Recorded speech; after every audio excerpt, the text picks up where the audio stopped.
Hello friends, आज हम लोग पढ़ेंगे मेमोरी ग्लैंड के बारे में। उसका स्ट्रक्चर कुछ इस प्रकार का होता है। इससे पहले मैं आप लोगों को फीमेल रिप्रोडक्टिव पार्ट के बारे में बताए थे।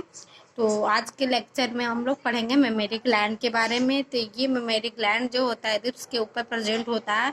ये जो आपको दिख रहा है वो कंटेंट्स है रिब्स का, ठीक है।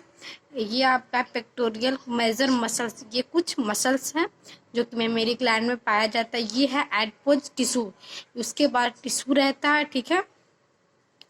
ये जो आपको स्ट्रक्चर दिखा रहा है, ये जो स्ट्रक्चर देख रहे हैं आप, वो मेमोरी लोब्स है।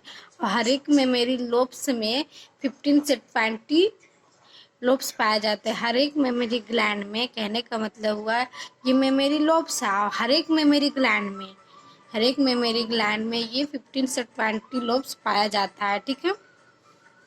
ये आपको पिंक कलर का जो दिख रहा है वो मेमोरी ट्यूब्यूल्स है। ये जो है मेमोरी डक्ट है। और ये है मेमोरी एम्पुला, ये है एरोला, ये है निपल, ये है लैक्टिफेरस डक्ट, और ये है मेमोरी एल्वुलाई। जो क्या करता है, ये मिल्क को सिंथेसाइज करता है और मिल्क को स्टोर करता है लाइक ग्राफ के फॉर्म में। तो ये तो हुआ स्ट्रक्चर, और स्ट्रक्चर का जो पार्ट है कि जो कहाँ कहाँ प्रेजेंट होता है। लेकिन इसके अलावा भी हम लोग इसके वर्क के बारे में जानेंगे, इसके फंक्शन के बारे में जानेंगे कि किस तरह से मिल्क बनता है, किस तरह ये कोई बच्चा जो होता है निपल से मिल्क को सक करता है, तो उसके बारे में हम लोग पढ़ेंगे, ठीक है। तो ये तो हो गया उसका स्ट्रक्चर के बारे में। अब हम लोग इसके डिटेल में जानेंगे कि मिल्क के, आप लोग सोचते होंगे कि ये बच्चा होने के बाद ही मिल्क प्रोड्यूस क्यों होता है, तो उसके बारे में भी हम लोग पढ़ेंगे। यहाँ पर देखिए, ईच मेमोरी ग्लैंड में 15 से 20 मेमोरी लोब्स होता है। देखिए, आपको लोगों को अभी मैं स्ट्रक्चर बताई थी। अब स्ट्रक्चर के थ्रू हर एक मेमोरी ग्लैंड में 15 से 20 मेमोरी लोब्स होता है। तो ये तो आप लोग को ये जो है वो ध्यान रखना है। इसके अलावा आप लोग को स्ट्रक्चर भी ध्यान रखना है। तो स्ट्रक्चर के बाद हम लोग देखेंगे कि किसका क्या वर्क है। उसके बाद क्या है, हर एक लोब्स में क्लस्टर मिल्क फॉर्मिंग स्ट्रक्चर होता है, जो कहाँ होता है, अल्बुलाई में। Where milk can also be store, जहाँ पर मिल्क क्या होता है, स्टोर होता है। फ्रॉम अल्बुलाई, अल्बुलाई से मेमोरी ट्यूब्यूल में ये अराइज होता है। मेमोरी ट्यूब्यूल ज्वाइन होता है मेमोरी डक्ट से, और मेमोरी डक्ट से ज्वाइन होता है फ्रॉम वाइडन मेमोरी एम्पुला से, ठीक है। ये leads to lactiferous duct that open into nipple. जो लीड्स होता है, लैक्टिफेरस डक्ट होता है, वो कहाँ खुलता है, जाके निपल में खुलता है। तो ये क्या हो गया, ये फंक्शन हो गया। ये कहने का मतलब हुआ पाथवे हो गया कि किस तरह मिल्क बनता है, किस तरह एक से दूसरे में ट्रांसफर होके ये निपल्स में जाने के बाद कोई भी बेबी उसको सर्व करता है, ठीक है। तो ये उसका फंक्शन हो गया कि क्या क्या काम करता है ये, ठीक है। एक नोट पॉइंट है एरोला, जिसमें आप लोग देखे थे स्ट्रक्चर में एक एरोला था। एरोला क्या है, एक पिगमेंटेड पार्ट है अराउंड निपल के अराउंड में, एक क्या है, पिगमेंट रहता है एरोला, ठीक है।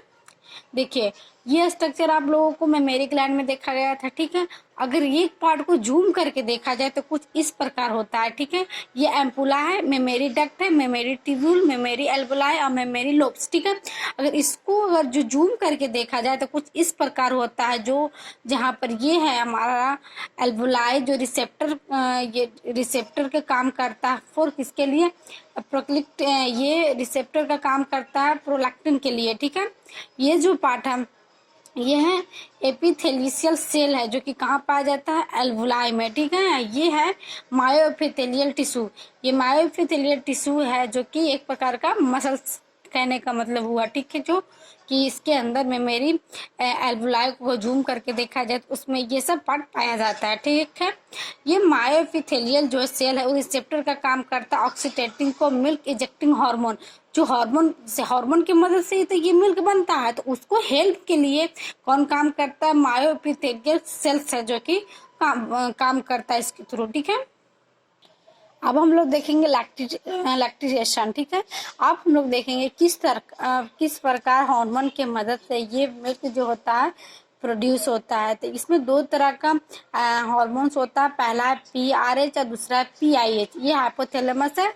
ये कहने का मतलब PRH जो है, जो during pregnancy, PRH is the dominated, hence its act on anterior pituitary that release PRL, ठीक है। इसका कहने का मतलब हुआ, जब कोई जब कोई फीमेल प्रेगनेंसी में रहती है उसका जो PRH होता है वो PRH जो डोमिनेट करता है किस पे, एंटेरियर प्यूटेरी पर। एंटेरियर प्यूटेरी क्या करता है, PRL को रिलीज करता है, ठीक है। अब देखा जाए PIH ड्यूरिंग नॉर्मल लाइफ, अगर कोई व्यक्ति कोई वुमेन वो नॉर्मल लाइफ में जी रही हो तो उसका PIH जो डोमिनेट करेगा, this is why does not allow the secretion of the prolactin PRL। देखिए कोई फीमेल वो प्रेगनेंसी में रहा तो उस पर एंटेरियर प्यूटेरी क्या करेगा, एक्ट करेगा किस पे, PRL पे, क्या करने के लिए, मिल्क को रिलीज करने के लिए। लेकिन अगर कोई फीमेल नॉर्मल लाइफ में है तो वो एक्ट नहीं करता, जिसके मदद से वो PRL है जो कि मिल्क को रिलीज नहीं करता है। तो अब नॉर्मल समझिए कि अगर एंटेरियर प्यूटेरी PRL पर एक्ट करेगा तो फिर ये मिल्क प्रोड्यूस होगा, अगर एक्ट नहीं करेगा तो ये मिल्क प्रोड्यूस नहीं होगा। इसका कहने का मतलब हुआ से ड्यूरिंग नॉर्मल लाइफ PIH जो है कि डोमिनेट होता है, ठीक है।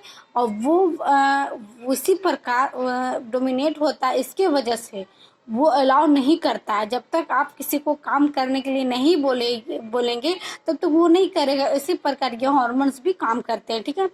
PRL है जो कि 2 प्रकार का होता है, ठीक है। इसका 2 टाइप्स है, पहला है मेमोरेट्रिक और दूसरा है लैक्टोजेनिक, ठीक है। ये जो मेम्ब्रोमोट्रिक है और लैक्टोजेनिक से क्या है, PRL का 2 टाइप्स है। During pregnancy it enable the growth of memory gland. इसमें ड्यूरिंग अगर कोई महिला अगर प्रेगनेंसी में है उसका मेमोरी ग्लैंड क्या करेगा, ग्रोथ करेगा। It means synthesis of milk but during pregnancy this is the inhabitant due to high level of progesterone. इसका कहने का मतलब हुआ कि अगर कोई मिल्क सिंथेसिस जैसे मिल्क सिंथेसिस हो रहा है प्रेगनेंसी में तो वो इनहेबिटेड होगा किसके, हाई लेवल पे। इसलिए ये इसके मतलब हुआ कि ये हाई लेवल पर रहेगा तो वो प्रोगेस्ट्रॉन कहलाएगा, ठीक है। कुछ नोट पॉइंट है, PRL प्रोलैक्टाइन हो एंटेरियर पर, PRH और PRL जो RH है वो PRL रिलीजिंग हार्मोन रिलीज करेगा। PIH PRL है जो IH और PR इनहिबिटिंग हार्मोन रिलीज करेगा। प्यूबर्टी एस्ट्रोजन में मेमोरोट्रोपिक, प्यूबर्टी में क्या होता है, मेमोरोट्रोपिक होता है, ठीक है। इसका देखिए इसको आप लोग फिर से समझिए, मेमोरोट्रोपिक कब होता है। देखिए ये क्या बोल रहा है, ये लाइन आप लोग समझिए। प्यूबर्टी में एस्ट्रोजन होता है वो मेमोरोट्रोपिक। प्यूबर्टी मतलब कब कोई व्यक्ति अगर 12 से 13 साल के बीच में तो प्यूबर्टी कहलाता है। उस समय कौन काम करता है, मेमोरोट्रोपिक। अगर कोई प्रेगनेंसी में कौन सा हेल्प करता है, द लैक्टोजेनिक हेल्प करता है। आपको बस सिंपल से इतना समझना है।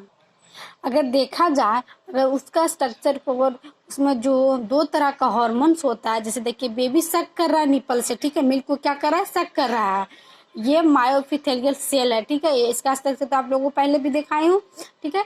इसमें जब 2 तरह का इंफॉर्मेशन रीच टू हाइपोथैलेमस बिया न्यूरोस।